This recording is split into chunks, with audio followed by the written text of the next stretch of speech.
This next story is about one of the most frightening and tragic displays of the Earth's power we have ever seen. December 26, 2004. Koh Lanta Island, Thailand. It's the morning after Christmas, and Cleo Ivanov and her family are excited to spend another beautiful day on the beach. Cleo's father brings his camera, but when they get there, the tide is eerily low, revealing moss-covered rocks usually found deep beneath the water. We could see in the eyes of people living there that it was not something they had ever seen, and then the sea just became a mess. Suddenly, a fishing boat is tossed around like a toy. Cleo and her family grab their belongings and retreat. But the waves won't stop. They are now crashing through the vacation resort. We started to see that the water was not stopping, and from that on, it was panic. About 40 miles away on the island of Phuket, a man is filming from his balcony, and it appears things are only getting worse. That wave is a good 15, 20 feet tall. Easy.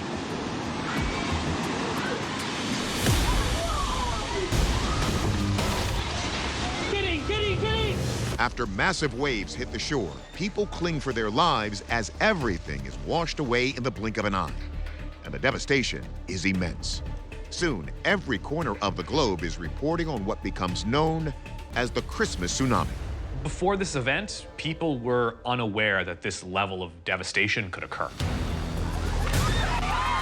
The tsunami pummels 14 different countries, including Indonesia, India, and Sri Lanka, all of whom experienced death and devastation unlike anything they ever had before. There was no warning given. People were not able to evacuate. Up until this moment, people didn't really understand how bad a tsunami could get. Tsunami is a Japanese word that means harbor wave. But as devastating as these waves in the Indian Ocean were, the record holder is the 1958 tsunami that hit Lituya Bay, Alaska. It cleared trees 1,720 feet above sea level. And while that disaster claimed only 5 lives, the Christmas tsunami of 2004 killed more than 250,000 people. What caused it? And what can we do if it happens again?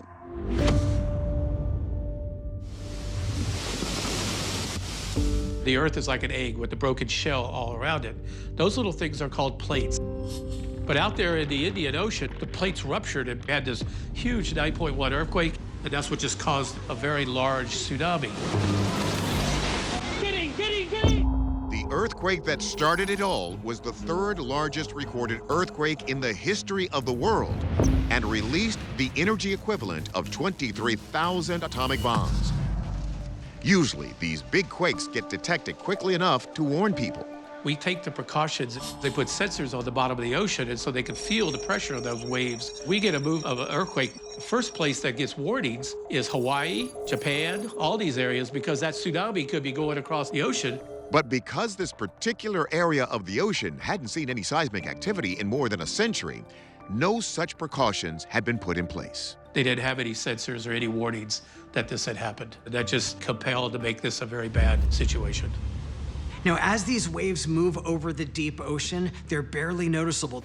They move at 300 to 600 miles an hour. Once out of the deep ocean, the increasing pressure from the shallower seafloor pushes the water up into a rising swell. They slow down and come roaring ashore as these giant walls of water that could be over 100 feet high. Years later, this issue would be remedied by the creation of a warning system which sends underwater movement data to India, Indonesia, and Australia. And even without such technology, there are warning signs you can look out for on your own. One of the interesting things that happens before a tsunami is that the water actually pulls away from the coast, exposing the seabed. Just like a tide, the water is pulled back to help feed the massive wave. And folks will be lured to the coast out of curiosity, wondering what's going on. But when that water pulls away, it means it's gonna come back with a mountain of force. Cleo and her family were among the fortunate survivors. They made it to dry land and lived to tell the tale. We were so lucky, mainly because we were in the right place at the right time. The takeaway? Blame this on a massive undersea earthquake and lack of early warning systems. That has been addressed. More than 500,000 earthquakes happen every year, so it may be just a matter of time before we see a massive tsunami like this one again. Hopefully, we'll be more prepared.